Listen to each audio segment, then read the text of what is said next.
કોલકાતામાં trainee doctor પર દુષ્કર્મ અને હત્યાના બનાવના દેશભરમાં ઘેરા પડઘા પડ્યા છે।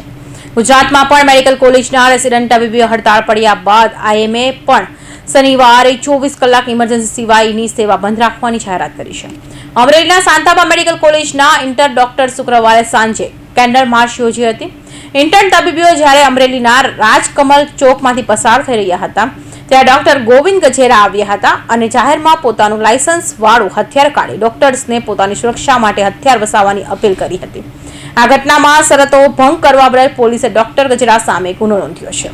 અમરેલી સિટી પોલીસ સ્ટેશનમાં નોંધાયા મુજબ કોલકાતા ખાતે ટ્રેની ડોક્ટર સાથે દુષ્કર્મ આચરી તેની હત્યા કરનાર મામલે રાત્રિના આશરે 9 વાગ્યા આસપાસ ડોક્ટર જે ગજેરા એકઠા થયેલા લોકોને સંબોધન કરતા હતા અને એ દરમિયાન તેમણે પોતાના હાથમાં રિવોલ્વર જેવું હથિયાર જાહેરમાં પ્રદર્શિત કર્યું હતું।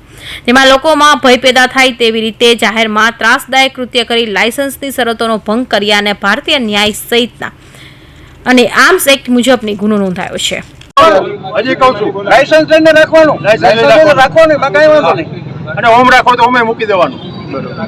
જાહેરમાં કહું છું, એમાં કાંઈ વાંધો નહીં, જાહેરમાં કહું છું। કલકત્તા ખાતે ટ્રેની ડોક્ટર પર દુષ્કર્મ આચરવામાં આવેલું અને જેની હત્યા થઈ હતી તેના અનુસંધાનમાં અમરેલી સિટીના મેડિકલ સ્ટુડન્ટ ડોક્ટર દ્વારા ગઈકાલના રોજ રાત્રે એક કેન્ડલ માર્ચનું આયોજન કરવામાં આવેલ।